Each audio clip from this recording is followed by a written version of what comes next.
Kalau ditanya soal graphic card impian, sebagian dari kalian mungkin akan menjawab dengan jawaban RX 480 atau Titan X Pascal, atau mungkin yang baru aja dirilis yaitu 1080 Ti. Tapi apalah daya, kantong nggak memadai. Belum lagi graphic card tersebut harus disandingkan dengan prosesor dan motherboard yang sepadan yang harganya juga nggak bersahabat. Dan kali ini aku mau ngajak kalian throwback sedikit ke dua buah graphic card yang dirilis di tahun 2014. Kita akan lihat apakah kedua graphic card yang punya range harga di bawah 900 ribuan ini apakah masih layak dipakai di tahun 2017 ini dengan game-game masa kini di resolusi 1080p. Seperti yang bisa kalian lihat, kedua buah graphic card dari AMD, R7 240 2GB GDDR5 dari HIS dan R7 250 2GB GDDR5 dari PowerColor. Aku sengaja milih dari dua brand yang berbeda biar kalian punya referensi dan gak terkesan dibayar oleh kedua brand ini. Kedua brand ini masing-masing punya versi 240 dan 250-nya sendiri. Dari desainnya, HIS dibekali dengan heatsink dan fan kecil yang tidak menutupi board PCB-nya, sementara PowerColor punya heatsink dan fan yang lebih besar yang menutupi semua PCB-nya. By the way, untuk seri 240 dan 250 dari masing-masing brand ini punya desain yang sama. Untuk desain, kalian pasti setuju kalau aku bilang desain PowerColor yang lebih keren dan futuristis, sementara desain dari HIS masih terkesan seperti graphic card jadul. Kalian nggak perlu khawatir soal input karena kedua graphic card ini punya input yang cukup lengkap. Ada DVI, HDMI, dan VGA. Jadi monitor apapun yang kalian punya pasti kompatibel. Untuk spesifikasi, kedua graphic card ini masih memakai arsitektur yang bisa dibilang cukup tua yaitu Olan XT. R7 250 dengan clock maksimum 1100 MHz, sementara R7 240 dengan clock maksimum 730 MHz. Dan R7 250 dengan memory clock sebesar 4600 MHz dan R7 240 yang cuma sebesar 1800 MHz. Keduanya sama-sama punya memori sebesar 2GB GDDR5 128 bit, tapi ada juga yang versi 1GB GDDR3.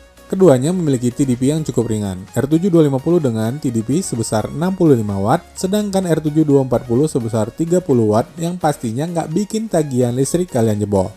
Apalagi untuk PC dengan pemakaian non-stop 24 jam. Sekarang mari kita lihat bagaimana performa kedua graphic card ini di game-game yang cukup berat di resolusi 1080p. Spesifikasi yang digunakan adalah prosesor Intel i3 6100 Skylake yang mana performanya cuman beda tipis dengan Intel Pentium G4560. Tetapi soal harga hampir beda setengah dari harga i3 6100. Jadi itu juga jawaban kalau ada yang nanya, kedua R7 ini worth disandingkan dengan prosesor apa? Jawabannya sudah jelas, mohon jangan ditanya lagi dan pastinya nanti performanya cuman beda tipis dengan benchmark di video ini. Dan RAM DDR4 dengan kecepatan 2133 MHz, 8GB dual channel, monitor 23 inch dengan resolusi 1080p dari Dell dan sisanya bisa kalian lihat sendiri. Di Firestrike, R7 240 mendapatkan skor hanya 1224, sangat rendah by the way. Dan R7 250 dua kali lipat di angka 2338.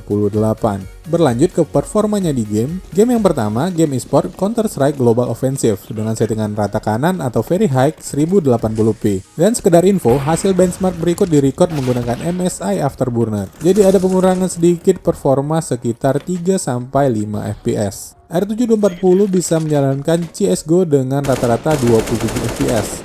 Cukup smooth, playable, dan gak ditemukan adanya patah-patah, bahkan pada saat keadaan ramai atau smoke dan flashbang di sana-sini. Sementara R7 250 bisa menghasilkan performa dua kali lipat dari R7 240 dengan rata-rata 50 fps. Sangat smooth, playable, dan tidak ada lag sama sekali.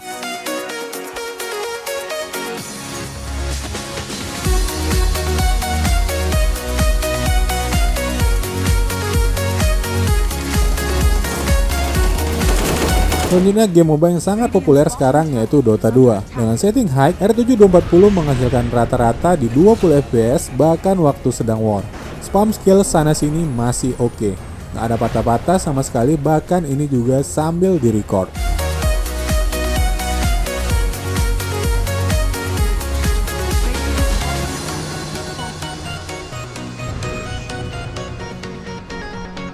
Sedangkan R7 250 mampu menghasilkan rata-rata 60 fps saat kondisi sedang ramai atau sedang war.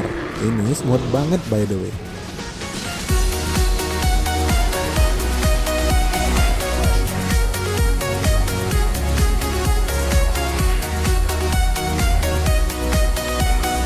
Lalu GTA 5 dengan setting normal, R7 240 ini mampu menghasilkan FPS rata-rata di angka 22. Memang tidak begitu smooth tapi masih sangat playable. Dan ini masih bisa ditingkatkan dengan menurunkan settingan ke rata kiri atau yang paling rendah. Dan juga jika ingin lebih oke lagi mungkin bisa dengan menurunkan resolusinya ke 900 atau 720p.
Dan untuk R7 250 performanya memuaskan di rata-rata 41 fps. Sangat smooth, tidak ada patah-patah dan sangat-sangat playable.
Menurut aku untuk graphic card 800 ribuan, R7 250 ini memang juaranya. GTA 5 1080p dengan setting normal mampu menghasilkan FPS tertinggi di angka 121.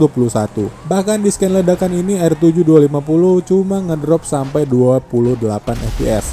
Tanpa ada patah-patah dan kalian bisa lihat detailnya jelas semuanya dengan sangat smooth. Game yang terakhir dan cukup berat adalah Hitman Absolution 1080p di setting low. R7 240 cuma mampu menghasilkan rata-rata 13 fps dan tidak smooth. Dan R7 250 bisa melahap game ini dengan rata-rata 38 fps dan meraih fps tertinggi di angka 58 fps.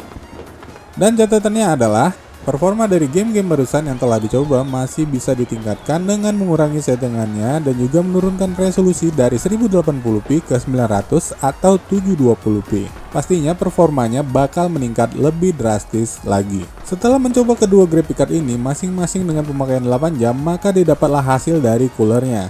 R7 240 punya temperatur maksimum mencapai 52 derajat Celcius dan terendah di angka 29 derajat Celcius. Sementara R7 250 maksimum di angka 67 derajat Celcius dan terendah di 36 derajat Celcius. Keduanya masih punya temperatur yang cukup oke dan keduanya tidak bisa dibandingkan mana yang memiliki cooler terbaik mengingat mereka beda kelas. Dan kesimpulannya adalah R7 250 adalah yang lebih worth untuk kalian yang ingin main game di resolusi 1080p.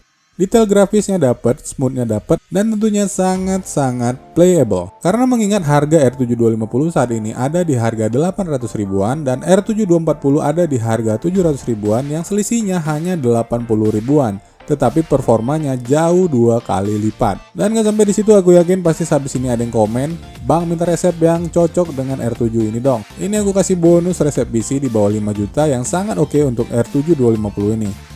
Dan perlu diingat saat beli motherboardnya, pastiin kalian dapat yang support Kaby Lake. Jadi pastiin dulu ke toko atau penjualnya. Dan mohon jangan ditanya, "Bang, beli itu semuanya di mana?" Aku hanya nyertain link pembelian kedua graphic card ini di deskripsi. Oke, itu aja bagaimana menurut kalian yang sudah pakai kedua graphic card ini. Silahkan tulis komentar kalian di bawah. Aku Cuaks and keep it on the level.